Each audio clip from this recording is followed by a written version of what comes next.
Hello again.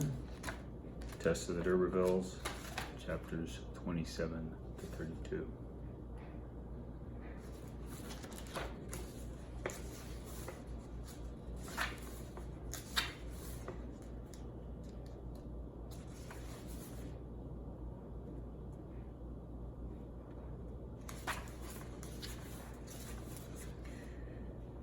He's riding back to the dairy at Talbothays now, after his talk with his parents. Remember that in this talk, he did not identify Tess, he did not name her, and of course he made the fundamental error of not even bringing her with him to introduce her to his parents. Is he ashamed of her? Does he not think she's good enough? What's wrong here? He rides back to Talbothays. It's the afternoon. Hardy emphasizes the sap and the humidity and the atmosphere of a kind of perfume in the air. And everybody's kind of drowsy because they're taking that afternoon nap. He recognized his power of viewing life here from its inner side. So maybe his consciousness is changing. Could not help being aware to come here after an experience of home life affected him like throwing off splints and bandages. So apparently when he's at home, he feels like he's constricted and held in. When he gets here, he feels as if he's free from that. He's not at home when he's at home. There's nobody out of doors. Everybody's sleeping. And here comes Tess, yawning. And he sees her and she sees him. But here's what he sees. The brimfulness of her nature breathed from her. It was a moment when a woman's soul is more incarnate than in any other time, when the most spiritual beauty bespeaks itself flesh and sex takes the outside place in the presentation. But again, he's seeing her appearance, not her essence. And there's a foreshadowing statement because she sees him and says, "Oh, Mr. Clare, how you frightened me." Foreshadowing, he will frighten her later. She regarded him as Eve at her second waking might have regarded Adam. The second time Eve wakes up, she realizes they've sinned and there's a problem. Deborah Fyander comes down. He says, "I have come back." And now we get to a proposal. So let's talk about proposals. I believe we read Pride and Prejudice, and I think you remember Mr. Darcy's first proposal. Despite the fact that I don't like your family and I can't stand your mother, I guess we should get married. There's something missing from the proposal. Well, here's Angel's proposal, what he says. "I shall soon want to marry. I shall require for my wife a woman who knows all about the management of farms. Will you be that woman, Tessie?" No mention here of love or understanding or caring. He just wants a farm wife. But Tess is naive and doesn't hear it. So that's all he wants is a farm wife? Well then, okay, why don't you marry one of the other girls who've been on a farm longer? Anybody will do, apparently. But she's in grief. "I cannot be your wife. I cannot be." And this increases her emotional turmoil. "I don't want to marry. I only want to love you." And she does love him, but she doesn't want to marry him because she doesn't believe she's worthy, because she was that sexual assault victim. "You will want to marry a lady. It is too sudden to be asked thus, 'My pretty.'" Now, who else called her my pretty? Alec did the first time he saw her when he was hitting on her. "Well, hello, my pretty, and what might I do for you?" Here's Angel saying the same thing. Remember, their names begin with the same first letter, A. Do they have more in common than we think? She's put off and doesn't expect it, and so she's basically saying, well, no, not yet, no, not now. But she is so upset that she is crying.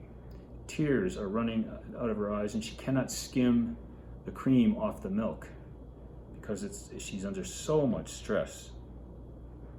Now, he's starting to think about her. He was sure his father would not object to her on religious grounds. Does he really know his dad that well? Would his father really throw this girl aside because her religious ideas are not the same as his? I don't think so. I think Mr. Clare would accept her, and Mrs. Clare would accept her wholeheartedly. He speaks about his visit, but he sees that she looks a little downcast when he starts to talk to her. Well, yeah. And then he tells the story of his father meeting Alec d'Urberville, Stokes, and trying to rehabilitate him, and how Alec threatened him with physical violence, and Tess's blood runs cold. Because this is the mention of the man who assaulted her. She has grown hard and worn. No more tremulousness, because she just heard that name. And to my question, oh no, it can't be. All right. And she goes out. Chapter 28. But her refusal doesn't daunt him, put him off. He figures, well, that's how women are. They say no, but they mean yes. Oh, really? When you're in a dance hall, you ask a girl to dance once. If she says no, you might try again, but that's it. Second chance is all you get. And so he figures he'll go on. She wants him not to ask her. She says, I'm not good enough. We know that she's way too good. What do you mean, not fine lady enough? Is that what he's in the market for? I thought he was in the market for a farm wife, not a lady. Your friends would scorn me. She's coming up with reasons why he shouldn't ask her and why she can't marry him. She's grasping. Well, my father and mother would welcome you, and they would. Then why didn't he bring her home to meet him? She's warning him off, and he's ignoring her warnings. But then he asks the deadly question, do you love any other man? And that hurts her deeply because, no, she didn't love Alec, but there was another man. She's worried about how he's going to take that. You will not accept me as a husband? And she says it's for your good. I am sure I ought not to do it. He thinks she's well informed, she's versatile, and she figures sooner or later she'll give in. But she's come to Talbothays on no account trying to marry. Her conscience is bothering her, and she wishes somebody would tell him about her. Well, nobody knows. And again, she's being naive. Nobody knows about Tess, so who's going to tell him? Nobody seemed to know. Nobody tells him. She's going to have to tell him herself. Then he kisses the inside of her arm, and it affects her deeply, and it moves her deeply. Do you know why I did that, Tess? He said, because you love me very much. Can we blame her for wanting to accept him? She's never had love in her life, certainly not from her parents. This is the first being who's ever loved her, she believes. But there's a sudden fear in her. And then he accuses her of being a flirt and a coquette. Again, Tess doesn't know what those things mean. She doesn't know how to flirt at all. Why don't you like the idea of being my wife? If you love me as you seem to do. Well, seeming is not what really is. But she does say she will tell him her experiences, all about myself, all. And you're probably thinking, okay, why doesn't she just put the cards on the table right now? Well, again, this is the first being who's ever loved her. She doesn't want to lose him. And she's trying to figure out a way she can keep him in her life without marrying him and without having to tell him all this stuff. And really, there is no way to do it. So she flings herself down out in the meadow and she just cries her heart out. And she knows that sooner or later she's going to give in. She's going to agree. She's scrupulous. That means she's got her morals intact. Again, she still sees herself as the figure of guilt. The afternoon advances. It's time to do the milking. Her lover must have guessed her overwrought state. He invented some excuse for her. At least he can spot that she's under a lot of stress. At least he's learning how to read people. But he's still not very good at it. But Tess is upset because she says at the end of this chapter, I shall give way. I can't bear to let anybody have him but me. Yet it is a wrong to him and may kill him when he knows.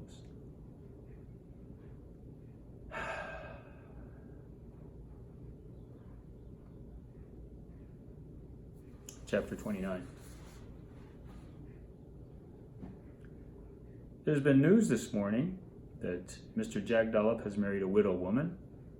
The guy who, you remember, got the girl pregnant. The mother came after him and attacked him, made him marry her daughter, made him do something. But Jack Dollop has married a widow woman, the daughter of a matron.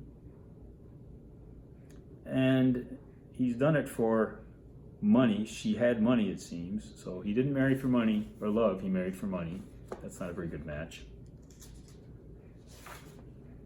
And there's the statement that, well, the silly body should have told him sooner that the ghost of her first man would trouble him. Tess has a ghost that's troubling her. His name's Alec d'Urberville. And Beck Nibs says, all is fair in love and war. Okay, maybe that's true. Then Tess should be able to tell him and have it be that. There's laughter about the story, but Tess is not laughing again. He's constantly pressing her, persisting. My wife, soon, I may say, I cannot for your sake. Not expecting this, he had put his arm lightly round her waist. Okay, at least he's not assault her. He's not going to physically assault her, but he's being very insistent. He's not reading the signs at all. And we're going to talk about what it means to be a man pretty soon, but he's not doing well in the man category.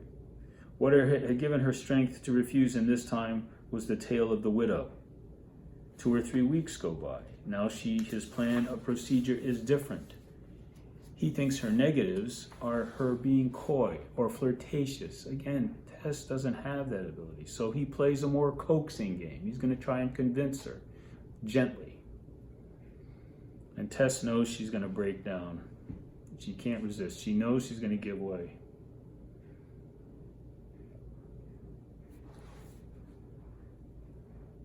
And so it goes on. He calls her Miss Flirt. She says, don't call me Flirt. Call me Angel, he says, and she will call him Angel. Angel, dearest. It would only mean that you love me. Angel, dearest, if I must. He kisses her on the cheek.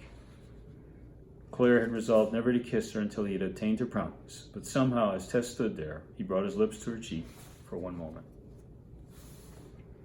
The skimming is done. And the word tremulous comes into the text. It means trembling, nervousness. There were signs that it was an exquisite relief to hear the impatient exclamation. It's late in the day now, and they've got to get the milk to the nearby railroad station. And so Tess and Angel get into the wagon, another wagon ride, hauling the milk to the railway station. We shan't be soon enough with this milk at the station. Who'll drive it across? Tess asks to accompany Angel on this ride to the railway station. Next, chapters 30 to 32.